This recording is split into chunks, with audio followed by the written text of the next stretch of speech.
कल हम लोगों ने किरातार्जुनीयम के 4 श्लोकों को पढ़ लिया था और हमें बार बार एक अलंकार दिखाई दे रहा है जिसका नाम है काव्यलिंग अलंकार। तो आज थोड़ी सी हम लोग चर्चा इस अलंकार पर कर लेते हैं। इसका लक्षण है स्यात् काव्यलिंगम वागर्थो नूतनार्थ समर्पकः। उदाहरण के रूप में दिया है जितोसी मंद कंदर्प मत चित्तेस्ति त्रिलोचना। अर्थात जो नूतन अर्थ होते हैं, नूतन अर्थ का बोध कराने के लिए वागर्थ माने वाक्य रूपी पद का जो अर्थ है वो उसमें सहायक होता है, तो उसी को काव्यलिंग अलंकार कहते हैं। जैसे एक उदाहरण दिया है इन्होंने कि जितोसी मंद कंदर्प मच्चितेस्ति त्रिलोचना। जितोसी माने जीत लिया है, किसको? कंदर्प को, कामदेव को जीत लिया है। किस प्रकार से? क्योंकि मत चित्तेस्ति त्रिलोचन, मेरे चित्त में त्रिलोचन है, भगवान शिव हैं, शंकर हैं। तो जैसा कि जानते ही हैं सब लोग कि कामदेव को जीत केवल भगवान शिव ही जीत पाए थे और उन्होंने अपनी क्रोधाग्नि से, तृतीय नेत्र से उसको जला करके भस्म कर दिया था। तो उसी प्रकार से हम किरातार्जुनीयम का एक उदाहरण लेकर के इसको स्पष्ट करना चाहेंगे कि जैसे चौथा ही श्लोक हम लोग कल पढ़ रहे थे कि क्रियासु युक्तैर नृपचार चक्षुषो न वंचनीया प्रभवो निजी विभा अतो अर्षि छंतुम साधु साधुआ हितम मनोहारी च दुर्लभम वचः। इस पद में आया है कि न वंचनीया, ठगा नहीं जाना चाहिए। तो ये जो अर्थ है, इस अर्थ का समर्थन करने वाला, इस अर्थ को बताने वाला जो वाक्य है हितम मनोहारी च दुर्लभम वचः, क्योंकि जो आपके हितैषी हैं वो वो मतलब आपके अनुकूल बोले या आपके लाभप्रद वाणी बोले और वो मधुर भी हो, ये संभव नहीं है। तो इस प्रकार का व्यवहार करते हुए हमें ठगना नहीं चाहिए, अपने स्वामी को ठगना नहीं चाहिए, ऐसा जो है वह गुप्तचर के द्वारा कहा जाता है। तो इस प्रकार से यहाँ पर न वंचनीया प्रभवो निजीविभा, इस वाक्य को सिद्ध करने के लिए या इस वाक्य के अर्थ को प्रमाणित करने के लिए एक सूक्ति दे दी है कि हितम मनोहारी च दुर्लभम वचः, क्योंकि जो हितकारी और मनोहर वाणी है वो बड़ी दुर्लभ है।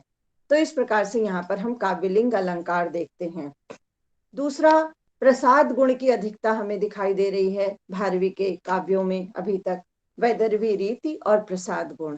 तो एक बार हम प्रसाद गुण का भी लक्षण बहुत संक्षेप में देख लेते हैं। जैसा कि आचार्य मम्मट ने काव्य प्रकाश लिखा है और काव्य प्रकाश के अष्टम उल्लास में उन्होंने जो है ये इसका वर्णन किया है गुणों का। तो उस गुण में हम सिर्फ प्रसाद गुण को ही लेते हैं, क्योंकि प्रसाद गुण बार बार हमको देखने के लिए मिल रहा है भारवी की रचनाओं में।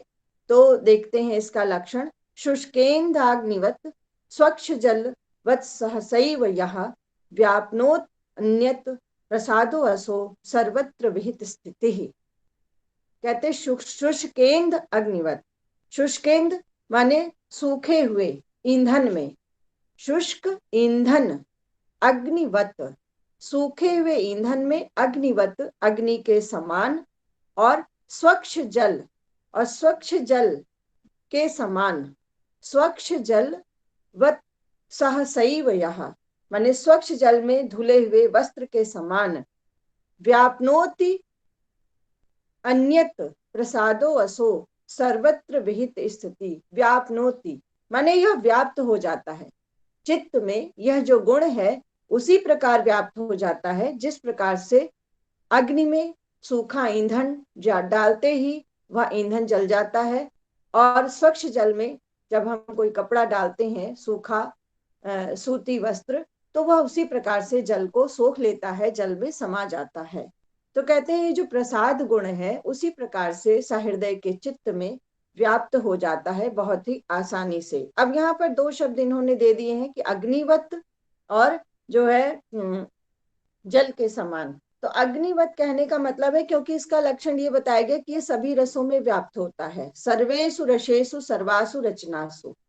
प्रसाद गुण के लिए कहा गया है कि सर्वेषु रसेषु सर्वासु रचनासु, में यह व्याप्त है। इसकी वृत्ति लिखते हुए कहा है इन्होंने।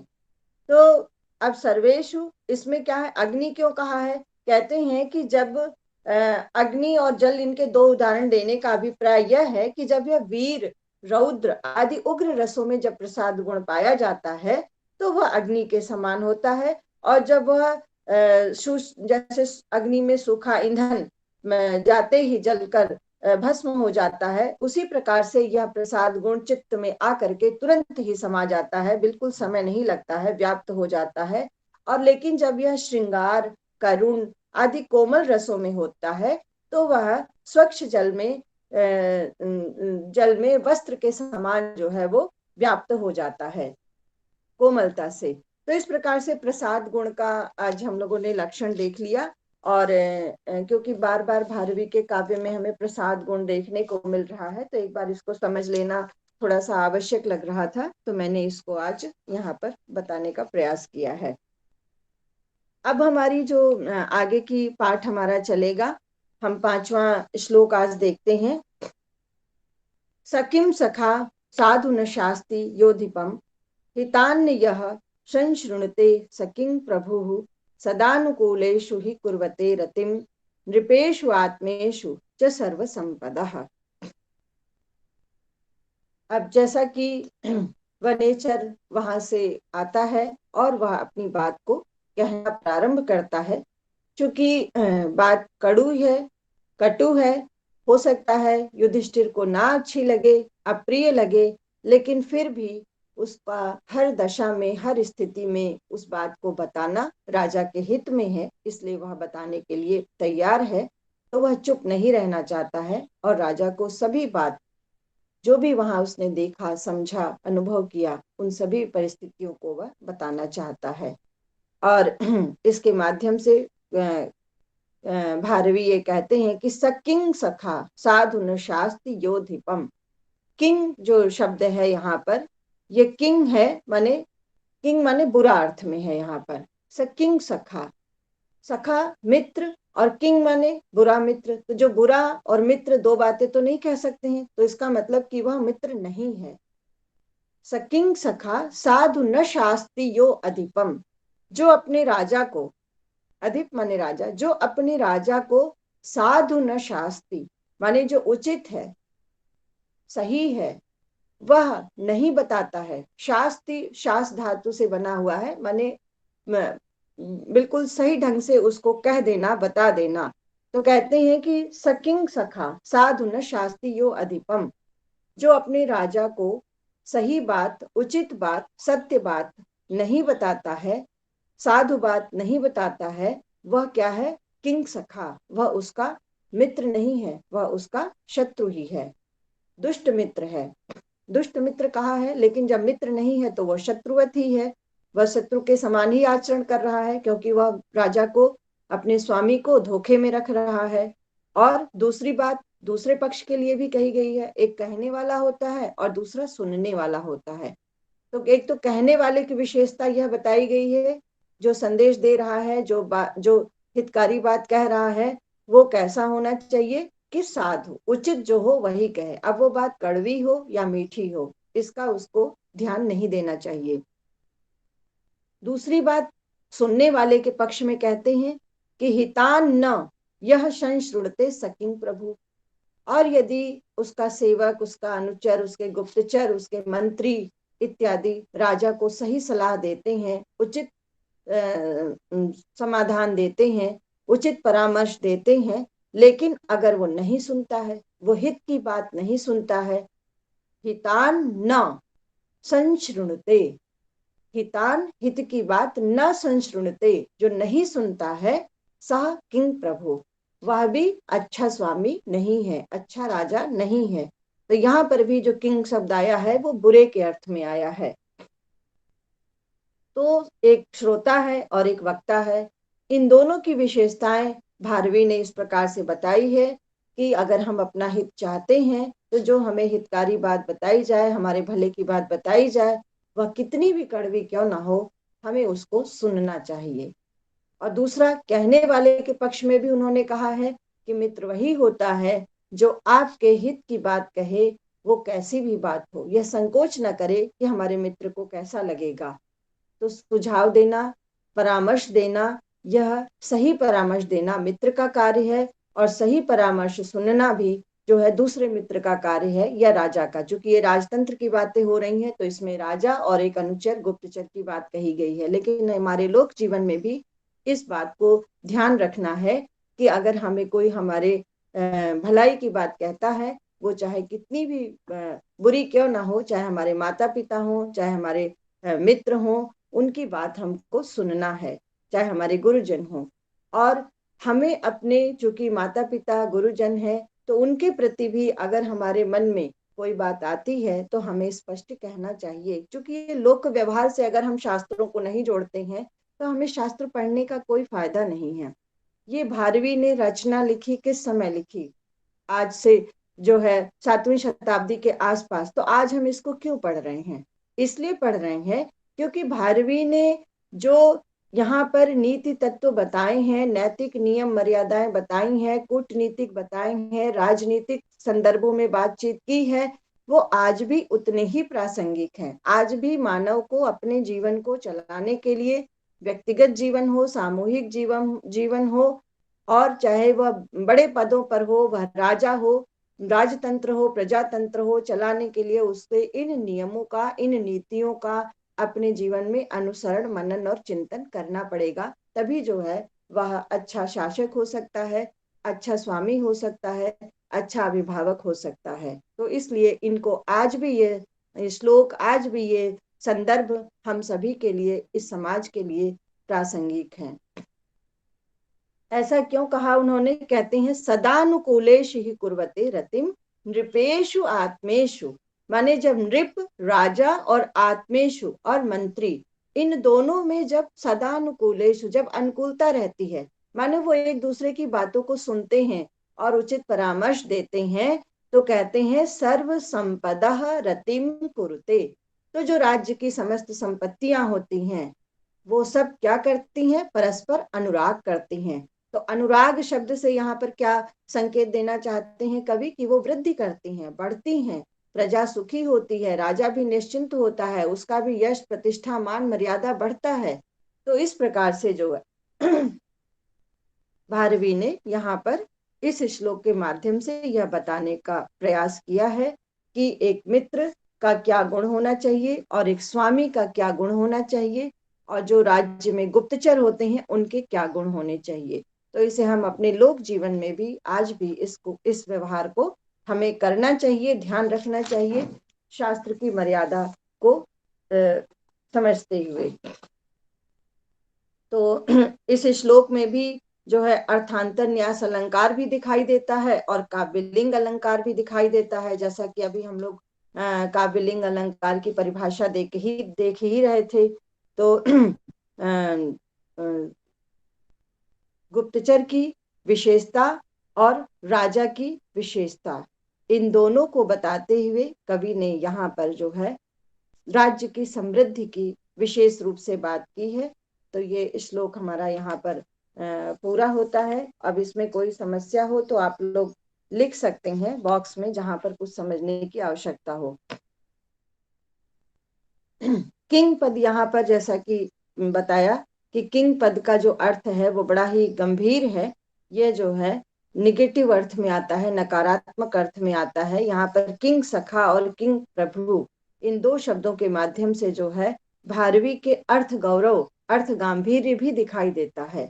कि भारवी जो है किंग शब्द से बहुत बड़ी चीज, बहुत बड़ा अर्थ, बहुत बड़ा संदेश देना चाहते हैं और कहना चाहते हैं। दूसरा है कि राजतंत्र में राजा को और अमात्य को, इनको परस्पर मिलकर ही रहना चाहिए। अगर इनमें परस्पर विरोध हो जाता है तो वह राज्य और उस राज्य की प्रजा जो है वो बहुत संघर्ष करती है और बड़ी प्रभावित होती है और उसका जीवन संकटपूर्ण हो सकता है। तो राजा और राज्य के मंत्री, इन सभी को आपस में विचार विमर्श मिलजुल कर और अनुकूलता पूर्वक करना चाहिए। तो इन दो बातों को यहाँ पर भारवी कहना चाहते हैं जो राजनीतिक दृष्टि से बहुत ही महत्वपूर्ण है। और सम्यक परामर्श पर भी ध्यान दिया है। यहाँ पर इन्होंने परामर्श दें तो किस प्रकार का दें, उचित परामर्श दें, केवल अपनी प्रशंसा पाने के लिए परामर्श ना दें, उचित परामर्श। तो उचित परामर्श का क्या अर्थ है, जो राज्य के अनुकूल हो, प्रजा के अनुकूल हो, राजा के हित में हो और राज्य के हित में हो। तो इस प्रकार से जो है इन बातों पर भारवी ने यहाँ पर विशेष संकेत देने का प्रयास किया है। यहाँ पर भी हमें प्रसाद गुण और वैदर्भी रीति दिखाई देती है। इसके साथ ही जो छंद है वो वंशस्थ छंद है, जतौ तु वंशस्थ मुदीरितम जरौ। अब अगला श्लोक हम लोग लेते हैं। निसर्ग दुर्बोध अबोध विक्लवाः क्व भूपतीनां चरितं क्व जन्तवः तवानुभावो अयमवेद यन्मया निगूढ़तत्त्वं नयवर्त्न विद्विषाम्। निसर्ग दुर्बोध भूपति नाम चरितम क्व शब्द का जो प्रयोग है वो कालिदास ने भी किया है। क्व सूर्य प्रभो वंशः क्व चाल्प विषया मतिः। तो इसी से शायद जब हम इनके रचनाओं को देखते हैं तो कह सकते हैं कि कालिदास से प्रभावित हैं, क्योंकि कालिदास की शैली भी देखिए हमें यहाँ पर दिखाई देती है। क्व पद का प्रयोग कालिदास ने भी किया है और भारवी ने भी किया है। तो क्व का अर्थ हो जाता है कहाँ, क्व पुत्र कहाँ। निसर्ग दुर्बोध निसर्ग पद का क्या अर्थ है, निसर्ग माने स्वाभाविक, प्राकृतिक, जिसमें किसी भी प्रकार की कृत्रिमता ना हो, बनावटीपन ना हो, तो निसर्ग शब्द है। दुर्बोध माने जिसका बोध बड़ी कठिनाई से होता हो, आसान नहीं है समझना, तो बड़ी कठिनाई से जिसका बोध होता हो उसे जो है निसर्ग दुर्बोध माने स्वभाव से ही हम जिसको कठिनता से जान सके। दुर्बोधता में क्या है, दुर्बोध शब्द का अर्थ है जिसका बोधन भली प्रकार से, साधारण ढंग से, सरल ढंग से न किया जा सके। भूपति नाम, तो यहाँ पर दो लोगों के स्वभाव की बात कही गई है। वनेचर कहता है कि, और चूंकि अभी उसको संदेश देना है तो देखिए वो कितनी विनम्रता प्रकट कर रहा है अपने वाक्यों से, है ना। राजा को आश्वस्त भी कर रहा है कि गुप्तचर का यह गुण है कि वह सही सुझाव दे, सही सलाह दे, सही परामर्श दे, ठीक है। दूसरा यह भी बता रहा है कि आप राजा हैं, आप महान हैं, आप श्रेष्ठ हैं, आपके अंदर मुझसे ज्यादा बौद्धिक क्षमता है, आपके अंदर ज्यादा मनन चिंतन का गुण है, तो आपके स्वभाव को हम नहीं समझ सकते हैं, क्योंकि व्यक्ति को समझना भी एक बहुत बड़ा गुण होता है। मनुष्य के भाव को, स्वभाव को समझना भी एक बहुत बड़ी कला होती है, बहुत बड़ा गुण होता है। तो यहाँ पर जो किरात है वह अपनी विनम्रता को इस प्रकार प्रकट करता है और राजा के ऐश्वर्य को, उसकी महिमा को, उसके गुणों का बखान करता है कि हम तो बहुत ही सामान्य व्यक्ति हैं, सामान्य, अत्यंत जड़वत, पामर। उसको, उसके लिए शब्द प्रयोग किया है अबोध विक्लवाह, माने हम तो अबोध हैं, अज्ञानी हैं। और आप कैसे हैं, निसर्ग दुर्बोध, आपका जो स्वभाव है वो तो स्वभाव से ही इतना कठिन है, दुर्गेय है कि हम आसानी से आपको नहीं समझ सकते कि हम आपके साथ रह रहे हैं और हमने आपको पूरा समझ लिया, ये ऐसा संभव नहीं है। क्योंकि जो आपका स्वभाव है, जो आपका चरित्र है, चरित्र माने एक होता है चरित्र, एक होता है चरित्र। चरित्र माने पूरा जीवन आपका, चरित्र माने जीवन का कुछ एक हिस्सा, कुछ एक पार्ट। जैसे रामचरितमानस लिखा गया है, राम के आद्योपांत जीवन का, उनकी भावों का उसमें पूरा वर्णन है। तो यहाँ पर ये जो है किरात इसी बात को कह रहे हैं कि गुप्तचर की जो मैं बात तो आपसे कह रहा हूं, लेकिन चूंकि राजाओं का जो स्वभाव होता है वह बड़ा ही दुर्बोध होता है, उसको हर एक व्यक्ति आसानी से नहीं समझ सकता है। और जो हम जैसे लोग हैं, सेवक हैं आपके, तो हमारा जो स्वभाव है वह तो अबोध, हम तो अबोध हैं, हमारे अंदर उतना ज्ञान नहीं है ना। और विक्लम हैं, हम विमूढ़ हैं, माने अज्ञान से भरे हुए हैं। और जंतवः, अपने को उसने ऐसा प्राणी कहा है, कहते ना मनुष्य एक सामाजिक प्राणी है, तो कहते हैं जंतवः, माने जंतु, जंतु से जंतवः बना है। तो कहता है हम तो एक बिल्कुल पामर, अज्ञानी और विमूढ़, मूढ़ जीव हैं, आपके सामने प्राणी है। तो तवानुभावो अयम अवेदी यन मया, अवेदी माने जो मेरे द्वारा जाना गया है, यन मया, मया माने मेरे द्वारा, यन माने जो कुछ, अवेदी जाना गया है। मैं वहां गया, दुर्योधन की राज्य व्यवस्था को मैंने देखी, उसकी नीतियों को मैंने जो कुछ समझा, उसके व्यवहार को जो कुछ मैंने समझा, वह सब किस प्रकार कैसे समझा, कहते हैं तब अनुभावो, ये सब आपका ही प्रभाव था। मेरा कोई उसमें वैशिष्ट नहीं है, मेरा कोई गुण नहीं है, ये सब आपके प्रभाव के कारण ही मैं ये सब इतना जान सका। और क्या जान सका? निगूढ़ तत्वम नय वर्त्म विद्विषाम, निगूढ़ तत्वम माने जो रहस्यमय तत्व थे, जिसको कि एक सामान्य व्यक्ति नहीं जान सकता था। तो ऐसे छुपे हुए, निगूढ़, गूढ़ माने रहस्यमय, नि उपसर्ग लगा दिया है तो उस अर्थ को और भी अधिक प्रभावशाली बना दिया है, और भी अधिक बलवान बना दिया है। तो कहते हैं निगूढ़, जो अत्यंत छुपे हुए तत्व हैं, किसके? नीति के तत्व हैं, जो सामान्य रूप से सभी लोग नहीं समझ पाते हैं। तो ऐसे नए वर्तन, नीति के मार्ग को, नीति के तत्वों को, वर्तमान मार्ग, तो नीति के मार्ग को या नीति के तत्वों को, राजनीति के तत्वों को, कूटनीति के, नीति शब्द का यहाँ पर राजनीति और कूटनीति से लिया गया है। तो कहते हैं ऐसे नीति के तत्वों को यत अवेदी, जो मेरे द्वारा जाना गया है या जो मैंने जान लिया है, वह क्या है? अयम तव अनुभावः, ये सब आपका ही प्रभाव है, मेरा इसमें कोई भी वैशिष्ट, कोई भी कौशल नहीं है।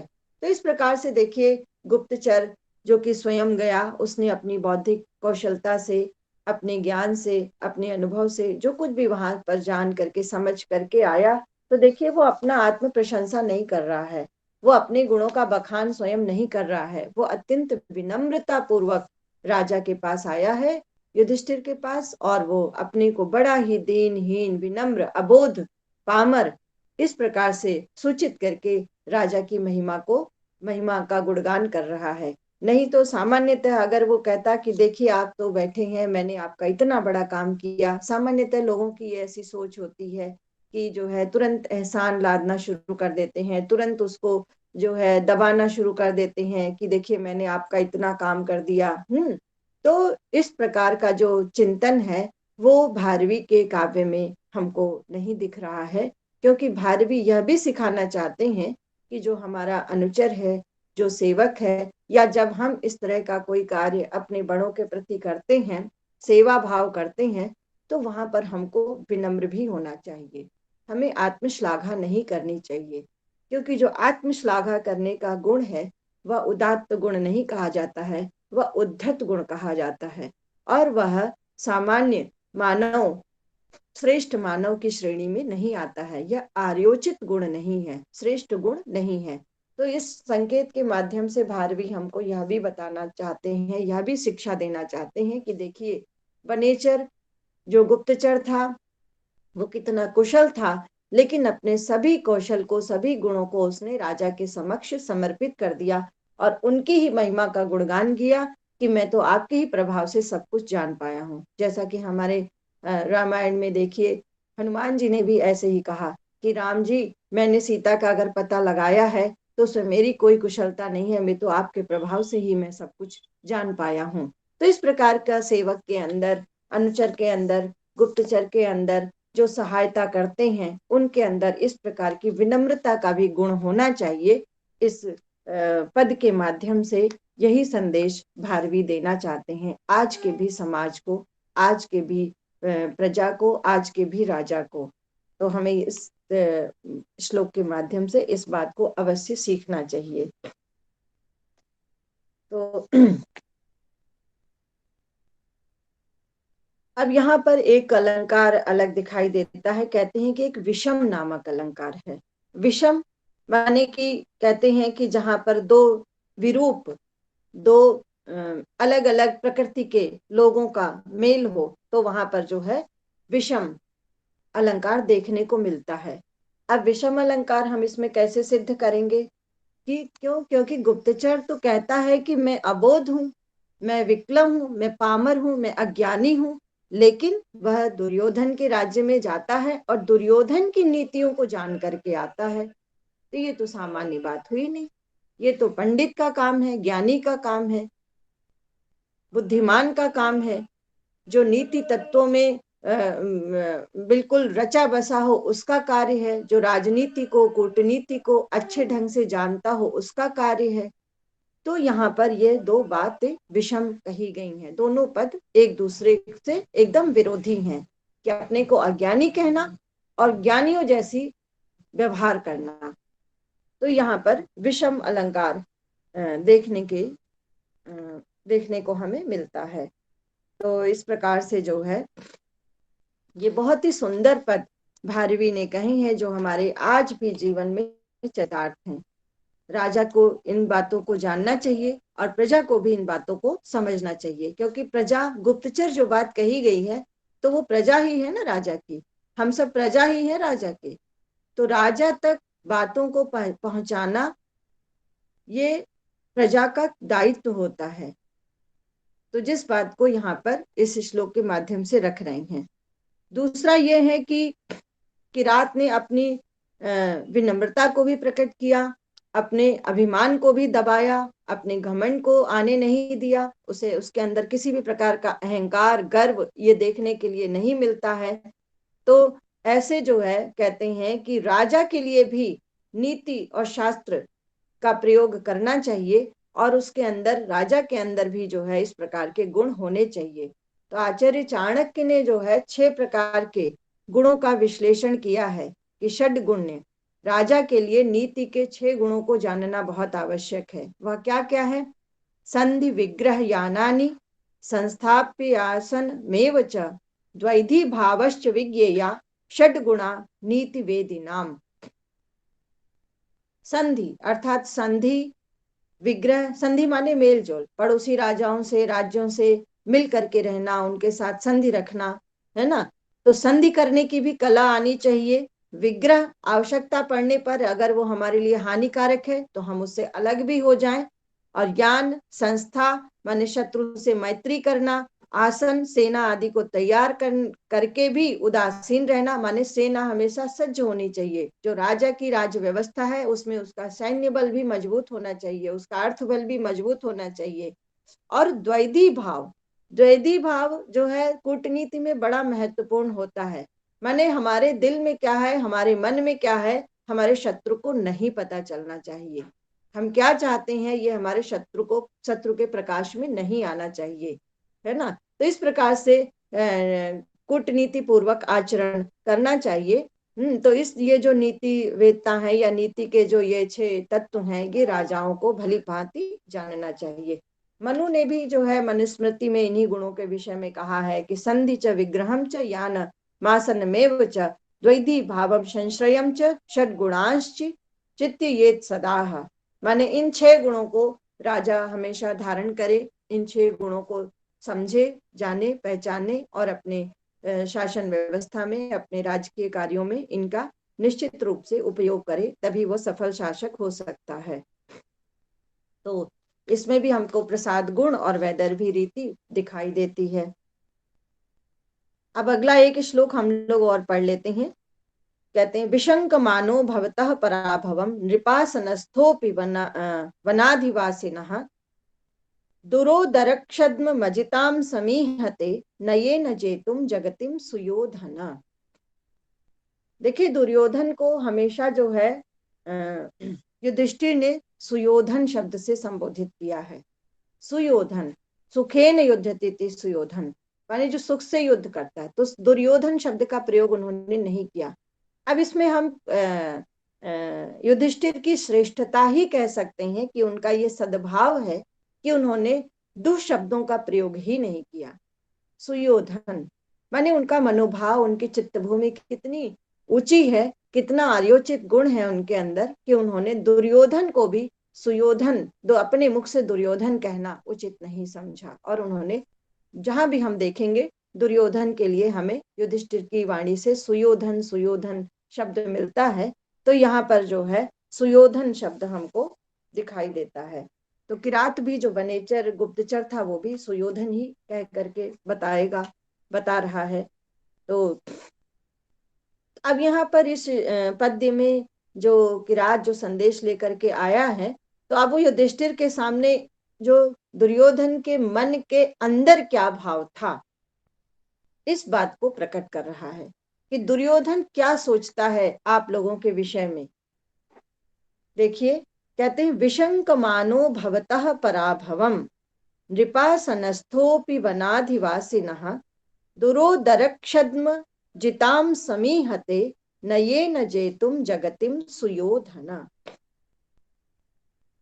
उसके लिए विशेषण आया है नृपासनस्थोपि, माने नृप के आसन पर स्थित होने पर भी, यानी राज्य सिंहासन पर बैठे होने पर भी, नृप आसन स्थो अपि, राज्य के राजा के आसन पर बैठे होने पर भी, यानी राज सिंहासन पर बैठे होने पर भी, वनाधिवासिनः, वन अधिवासिनः, अधि उपसर्ग है, अधिवास माने वन में निरंतर वास करने वाले, वनवासी, वन में रहने वाले, आपसे, भवतः आपसे, पराभवम, पराजय होने की, विशंकमानः, शंका करता है।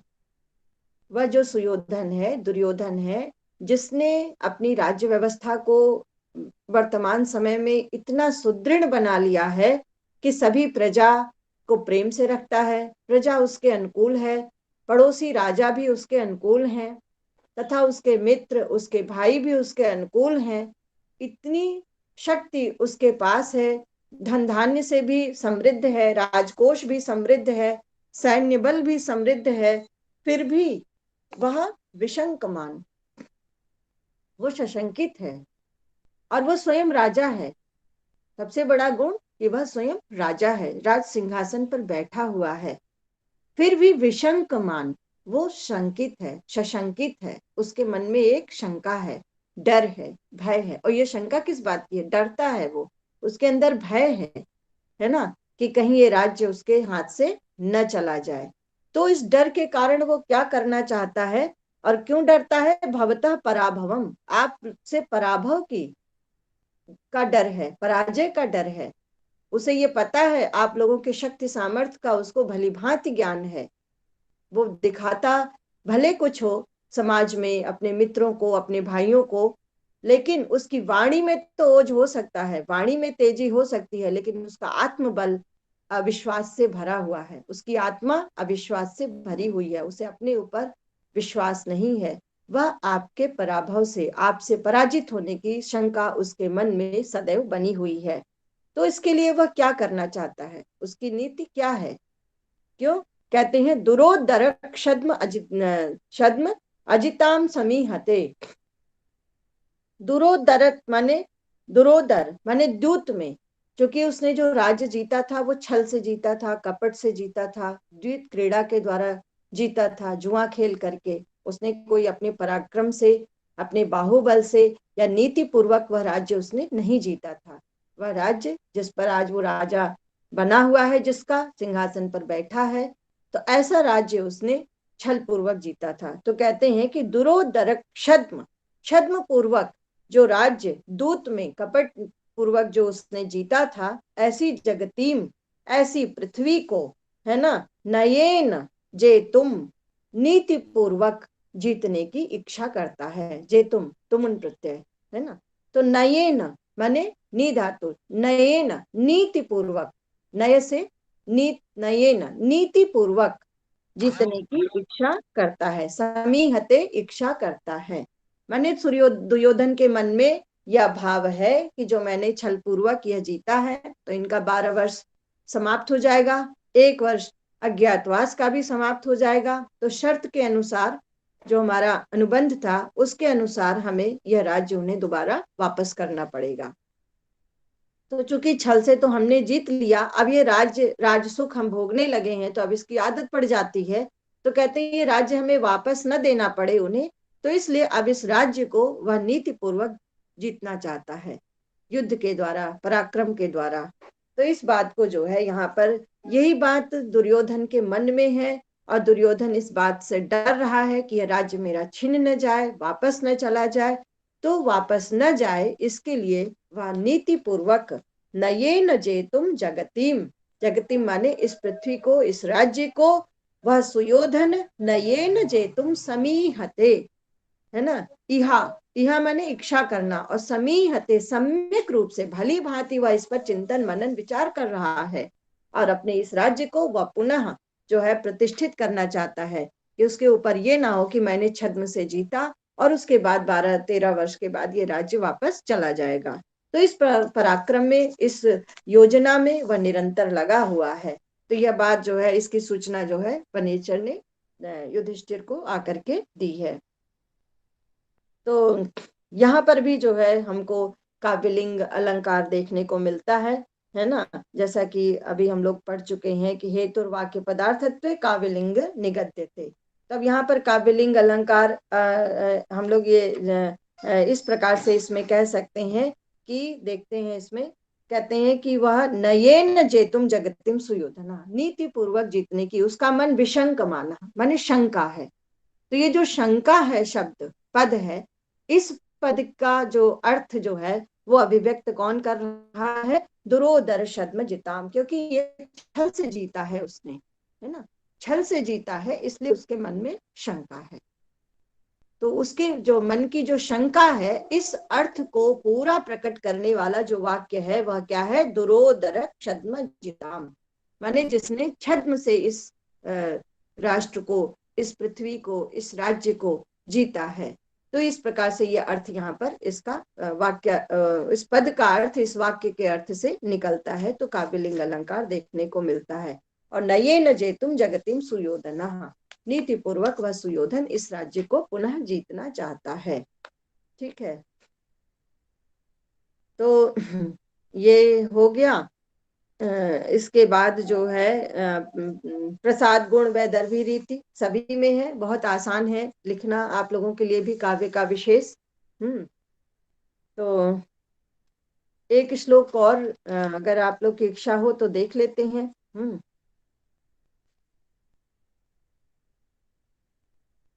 तथाथ जिह्म स भवज्जिगीषयाः तनोति शुभ्रम गुण संपदा यशः समुन्नयन भूतिम अनार्य संगमाः वरम विरोधोपि समम महात्मभिः। यह भी सूक्ति है, जो अंतिम लाइन है, वरम विरोधो अपि समम महात्मभिः। बहुत ही सुंदर सुंदर सूक्तियों का, सुंदर वाक्यों का प्रयोग जो है भारवी ने किया है, जो हमारे लोक जीवन के लिए आज भी उतनी ही प्रासंगिक है जितनी उस काल में रही होंगी, दुर्योधन के लिए, युधिष्ठिर के लिए, पांडवों के लिए, कौरवों के लिए। तो आज भी यह हमारे लिए उतनी ही प्रासंगिक है। इसलिए हमें शास्त्र को अपने जीवन से जोड़ करके रखने की आवश्यकता है।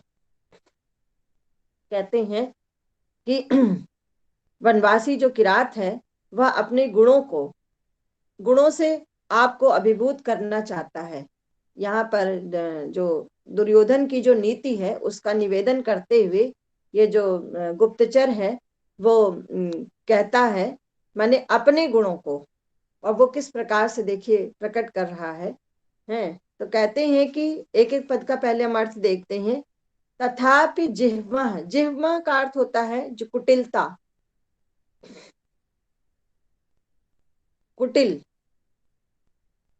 स वह दुर्योधन भवज्जिगीषयाः, आपको जीतने की इच्छा से।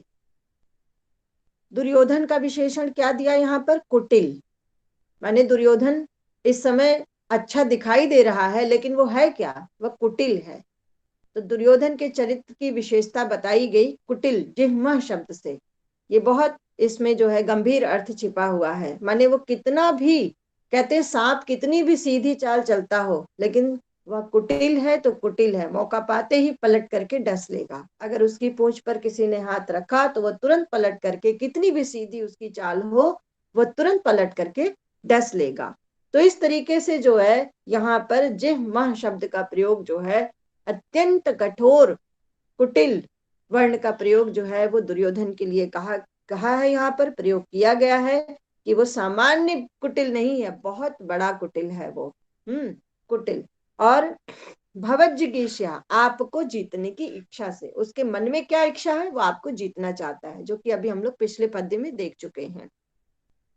एक तो वह कुटिल है, दूसरा वो आपको जीतने की इच्छा रखता है ना।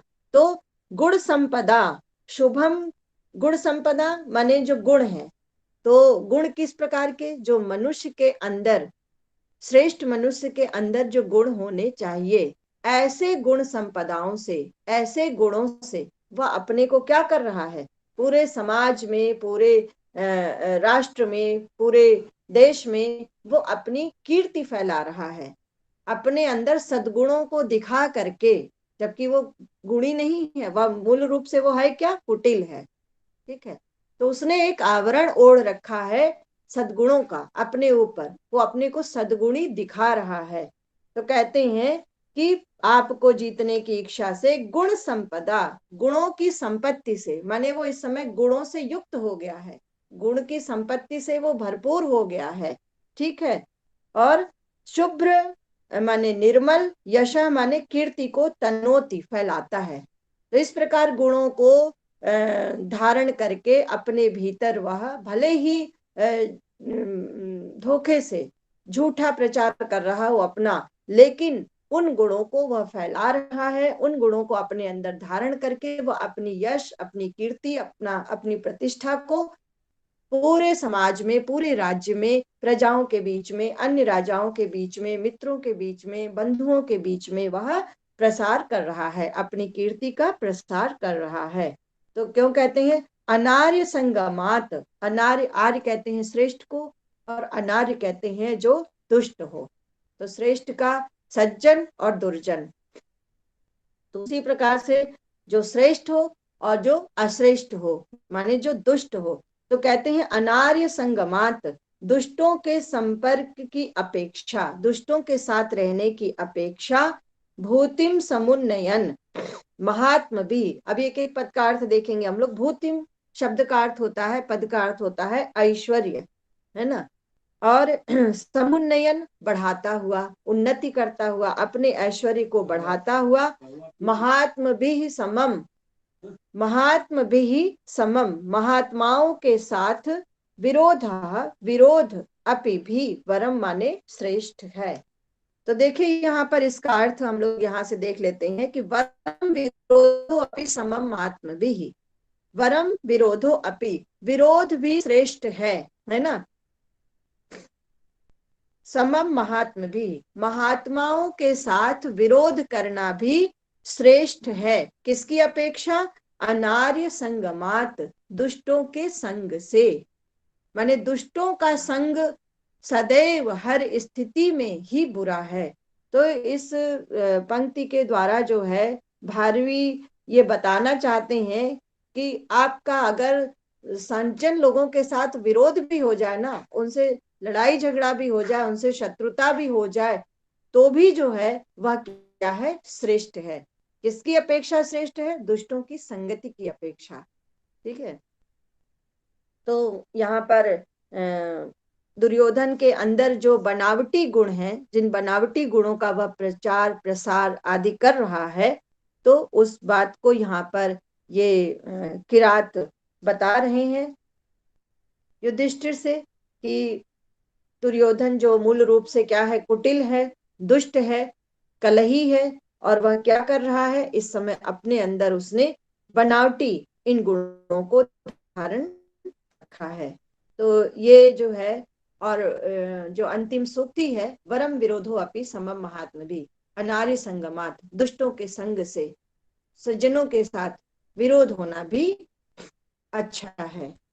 तो ये आज हम लोग जो है यहाँ पर इस बात को यहीं पर रोकते हैं, और इसके बाद जो है अगला श्लोक हम लोग कल से पढ़ेंगे।